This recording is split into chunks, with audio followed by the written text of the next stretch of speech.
I saw was Charlo would come in fresh and push the pace when he's tired in them championship rounds to bring that dog out of him. And it was some good ass sparring, bro. Good ass sparring. But he is still strong in them later rounds, bro, because Charlo has never came without his rib protector. Oh snap, yeah. He break ribs, I'm telling you. You were saying when Charlo spars Errol, he's got that rib protector to protect him. I was like, why you got that on? And somebody was like, Errol a body snatcher, bro. Because Errol Spence will be handing out more rib dinners than a family barbecue. Hey, what? I'm telling you. It's pork and beef, what you want? That's I'm telling you, man. I've seen it. I've seen him stop. I'm like, bro, this is your second round. He's on round 13 right now. Yeah. He just stopped you. What the fuck? And it just amazed me, bro. And I learned so much just watching him, bro. Well, it's personal between me and you, and I'm going to do you some serious harm, you big stiff idiot. The untouchable True School Sports Empire proudly presents something the boxing game's been missing. Hey, what's going on? It's your boy BT, and I came here to talk some boxing with the thousands of True School Sports subscribers. Now, I was just on Boxing Scene, and I found this interesting article, and I felt like this is a great topic to talk about. Now, I know a lot of people classify me as a Errol Spence hater, which is not the truth. I like Errol Spence. I've been a fan of Errol Spence Jr. more than most people who have accused me of that even know who Errol Spence is. I've just been very frustrated over the last 3 to 4 years or so about how he's handled the Carver situation. But other than that, I think he's a fantastic fighter, a great fighter, an awesome fighter. Now, they were asking Errol Spence about the potential of fighting Jermell Charlo at 154, and his response was very surprising to many people. And I'm not gonna lie, it actually kind of made me respect Errol Spence. I like this response from him. Now, he was asked about fighting Jermell Charlo, who, by the way, is his stablemate and one of his sparring partners at 154. And he said, I quote, "I think so. If the fight makes sense money-wise, let's do it. We're brothers, and brothers are supposed to break bread, right?" And I love that statement from Errol Spence, because we have this culture in boxing of fighters when they're friends and they say, "Oh, that's my bro, that's my brother." You know, they don't want to fight each other because they're friends. But my thing is, like, if you're friends, motherfucker, let's make some money together.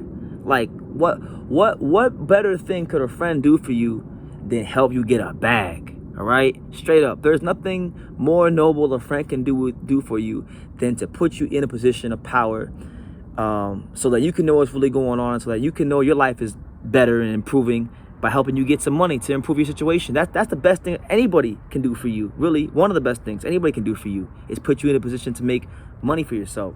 So I like that response. Now, this comes off the heels of when Jermell Charlo did an interview with Brian Custer, and he said he would never fight Errol Spence Jr.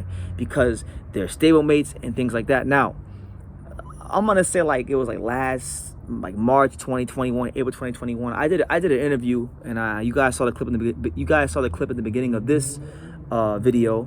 I did an interview with amateur heavyweight Michael Allen, an amateur heavyweight out there in Dallas, Texas. He used to actually train at the same gym as Errol Spence and Jermell Charlo, and he actually seen them spar. So he gave me like this crazy breakdown of the sparring sessions and what they were like, and he was telling me these crazy stories about how Errol Spence would have like 5 sparring partners. He sparred 15 rounds, in the last like 2 or 3 rounds, Jermell Charlo would spar Errol Spence, right?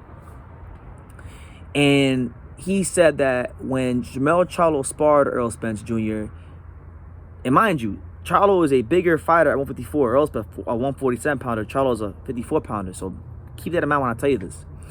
He stated that when Charlo sparred Spence, Charlo never ever sparred Spence without wearing a rib protector, because Errol Spence Jr.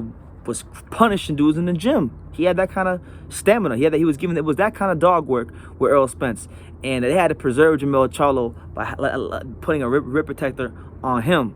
And that's what I was told. Now, I wasn't there. I'm just going off of what Michael Allen said and what he did in our interview. All right, and you can go check that out. And you know, I put it in the beginning of this video. But maybe that's why one guy is open to it, which is the guy in Spence who apparently was getting the better of the work and making the other guy wear a rib protector.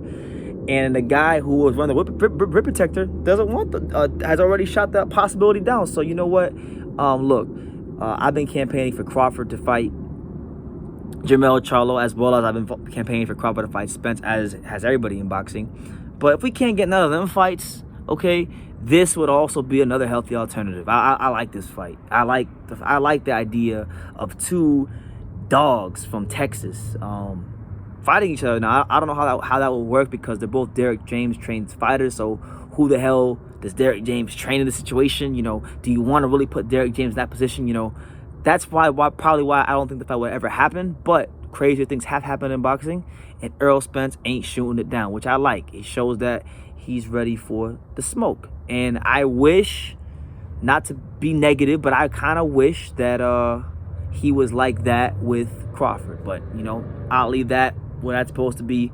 Hopefully Crawford's not signed the PBC, and that makes the fight more realistic. But Errol Spence Jr. did say he want to fight Charlo if the money's right. And I like that energy because there's too many guys in boxing, too many friends saying they can't fight each other because they're friends, which to me, all due respect to all the fighters, I have the utmost respect for the fighters. But in my opinion, from my vantage point, that is one of the most pussy things you can say about why a fight can happen, because you are friends. Now, if you're brothers, like blood brothers, that's a bit different. But if you're just friends, then, you know, the most friendly thing you can do for your friends is help them get some money, right? It's happened in the past. You know, back in the day, Simon Brown and Maurice Blocker were the best of friends. But guess what? When it came down to it, they put that aside, and they were still, and they put on a great fight, and they fought each other, and they broke bread with each other. So don't give me all that stuff about, oh, we're friends. You know, if Maurice Blocker and Simon Brown can do it, then so can Spence and Charlo and anybody else who's friends in boxing in this day and age. So I'm gonna leave it at that. But that's the news.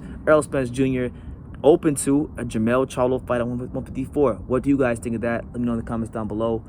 Take the time to subscribe. Like I say in every single one of these videos, you can love me or you can hate me, but I'm just a kid from Daniels. Until next time, take care, guys. Thank you for watching another video on True School Sports, the home of boxing. If you made it this far, do me a favor and do yourself a damn favor. Hit that subscribe button, and surely you will not be disappointed. You know, True School Sports bringing you the latest and greatest, the untouchable, you know, boxing content, interviews, news videos, breakdowns, live fight reaction extravaganza. We've got a great community of people here, boxing fans all over the world, from America to the UK to Australia, and on and on and on. So join the empire today. Hit that subscribe button. Take care and God.